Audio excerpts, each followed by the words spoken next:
আসসালামু আলাইকুম। ফাজিল প্রথম বর্ষ তাফসীর ও উসুলুত তাফসীরের ক্লাসে স্বাগত জানাচ্ছি। আজকে তাফসীরে জালালাইন থেকে শুধুমাত্র শাব্দিক অনুবাদটা পড়ছি এবং এটি সূরা আল ফাতহ এর ৬ নং আয়াত। সবাই একটু দুরূদ শরীফ পড়ি। আল্লাহুম্মা সাল্লি আলা সাইয়্যিদিনা ওয়া নাবিয়্যিনা ওয়া শাফিয়িনা ওয়া হাবিবিনা মাওলানা মুহাম্মদ সাল্লাল্লাহু আলাইহি ওয়া আলা আলিহি ওয়া আসহাবিহি ওয়া বারাকা ওয়াসাল্লাম।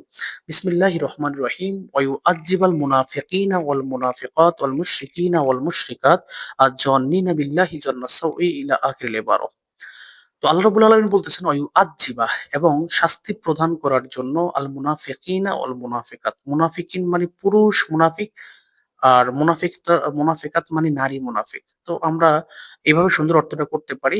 আযিবাল মুনাফিকিনা ওয়াল মুনাফিকাত আযিবাল মুনাফিকিনা ওয়াল মুনাফিকাত মুনাফিক নর নারীকে শাস্তি দেওয়ার জন্য অল মুশরিকিনা ওয়াল মুশরিকাত মুশরিক নর নারীকে শাস্তি দেওয়ার জন্য জন্নিনা যারা ধারণা করে বিল্লাহে আল্লাহর সাথে আল্লাহর ব্যাপারে সাউয়ে খারাপ ধারণা।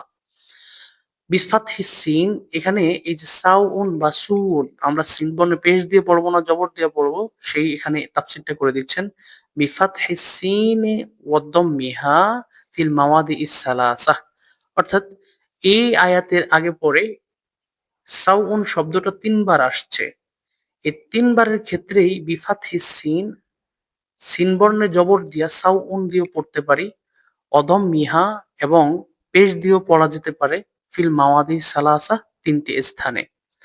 জন্নু তারা ধারণা করে আন্নাহু নিশ্চয়ই তিনি লা ইয়ানসুরু মুহাম্মাদান ওয়াল মুমিনিন নিশ্চয়ই তারা ধারণা করে নিশ্চয়ই আল্লাহ তাআলা লা ইয়ানসুরু মুহাম্মাদান সাল্লাল্লাহু আলাইহি ওয়াসাল্লাম ওয়াল মুমিনিন আল্লাহ তাআলা মুহাম্মদ সাল্লাল্লাহু আলাইহি ওয়াসাল্লাম এবং মুমিনদেরকে সাহায্য করবেন না এটা তারা কি করে ধারণা করে।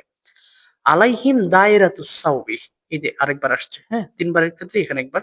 আলাইহিম আল্লাহ বলতেছেন আলাইহিম তাদের উপরে দায়রুল মানে চক্র, হ্যাঁ?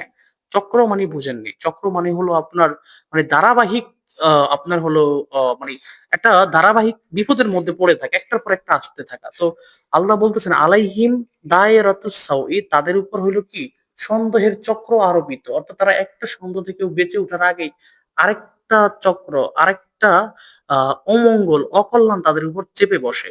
তো এখানে আল্লাহ বলতেছেন আলাইহিম তাদের উপরে রয়েছে দায়রাতুস সাওয়ে আ অমঙ্গলের চক্র। বিজ্জাল্লে কিসের মাধ্যমে? অপমানের মাধ্যমে, আযাব এবং আযাবের মাধ্যমে। আযাব এবং অপমানের মাধ্যমে তাদের উপরে কি রয়েছে? একটা অমঙ্গলের চক্র আরোপিত হয়েছে। গদাবুল্লাহি আলাইহিম এবং তাদের উপর আল্লাহর ক্রোধ, লাআনাহুম তিনি তাদেরকে লানত করেছেন, অভিসম্পাত করেছেন, আবআদাহুম তাদেরকে দূরে সরিয়ে দিয়েছেন। ওয়া আদ্দা লাহুম এবং তাদের জন্য কি করেছেন? প্রস্তুত করে রেখেছেন জাহান্নাম কি? জাহান্নাম। অসাআত কতই না খারাপ মাসীরাহ প্রত্যাবর্তন মাসীরাহ কি হিসাবে? অ আ আ আবাসস্থল হিসাবে। তাহলে অসাআত মাসীরাহ কতই না খারাপ আবাসস্থল হিসাবে মারজিআন প্রত্যাবর্তন স্থান হিসাবে। এগুলো একদম সহজ অনুবাদ। আমি সহজ অনুবাদটা করে দিয়েছি। তো এখানে হয় কি তাফসীরের জানানের ক্ষেত্রে যারা অভ্যস্ত নয় তারা যেমন এই অংশটা, হ্যাঁ? এই অংশটা অনুবাদ করতে তারা একটা বিপদে পড়ে। বা এখানে একটু যারা অভ্যস্ত না তারা একটু ১ম শাব্দিক অনুবাদটা বিপদে পড়ে আবার রেগুলার ক্লাস দেখলে আপনারা ক্লিয়ার হয়ে যাবেন। তো এই আয়াতগুলো একদম সংক্ষিপ্ত। আমি হলাম আর কোনো কথা বলছি না। যেহেতু আমরা স্রেফ শাব্দিক অনুবাদটা পড়াচ্ছি। তো আ আমরা এখানে আপনার শাব্দিক অনুবাদের ক্ষেত্রে আবার সরল অনুবাদ পরীক্ষায় তো শাব্দিক অনুবাদ লিখতে হবে না, সরল অনুবাদ লিখতে হবে। তো সরল অনুবাদের জন্য আমরা এখানে সরল অনুবাদও তুলে দিয়েছি। আর এই সরল অনুবাদগুলো আমরা বিভিন্ন সোর্স থেকে সংগ্রহ করেছি। এটার সম্পূর্ণ ক্রেডিট তাদের হবে, হ্যাঁ? এবং এছাড়া এই পরীক্ষা মনে করেন এই প্রশ্নটা যদি পরীক্ষায় আসে সেক্ষেত্রে কোন প্রশ্নগুলো আসতে পারে সেই প্রশ্নগুলো আমরা লিখে দিচ্ছি। মানে একটা প্রশ্ন, তারপরে হচ্ছে এই একটা প্রশ্ন। এভাবে আমরা কি করেছি ৩ টা ৪ টা ২ টা প্রশ্ন লিখে দিয়েছি। যেমন এই আয়াতের পিছনে আমরা ২ টা প্রশ্ন লিখেছি। পরীক্ষায় আসলে এগুলো একটা কমন হতে পারে, হ্যাঁ? তো এই ছিল আজকের পড়া। আর হচ্ছে যেই কথাগুলো কমন প্রতিটা ভিডিওতে বলি। কারণ এই কথাগুলো কমন কথাগুলো বলতে হয় কেন?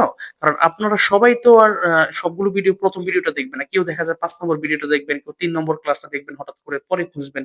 তো এইজন্য সবার জন্য কমন কথা আপনি ফাজিল ২৫ এর ব্যাচ হন ২৬, ২৭, ২৮, ২৯ অর্থাৎ নতুন কারিকুলাম আসার আগ পর্যন্ত যেকোনো শিক্ষাবর্ষের ফাজিলের ১ম বর্ষের শিক্ষাবর্ষের শিক্ষার্থীরা আমার এই ভিডিওগুলো দেখে আপনারা পরীক্ষায় ভালো মার্ক গেইন করতে পারেন এবং পরীক্ষার রুটিন প্রকাশিত হলে আমরা এখান থেকে একটা সাজেশন দিব এবং আপনি হয়তোবা এই ফেসবুক থেকে দেখেন বা ইউটিউব থেকে দেখেন এই প্লেলিস্টে ৪০ থেকে ৫০ টা ভিডিও হবে।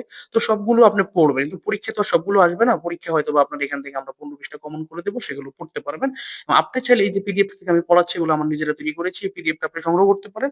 ফাজিল প্রথম বর্ষের সবগুলো সাবজেক্টের পিডিএফ আমরা ৳৩৫০ রাখি। আপনি যদি মোবাইলে পড়তে অভ্যস্ত হন, স্রেফ মোবাইলে প্রিন্ট করা যাবে না। তাহলে আপনি আমাদের এই পিডিএফ গুলো সংগ্রহ করতে পারেন। এখান থেকে আপনি 100% গেইন করতে পারেন। তো এই ছিল আজকের ক্লাস। আমরা পরবর্তী ক্লাসে সূরা আল হুজরাতের ১ থেকে ৩ নং আয়াত পড়ব। সবাই ভালো থাকেন। আমাদের জন্য দোয়া করবেন। আসসালামু আলাইকুম ওয়া রাহমাতুল্লাহ।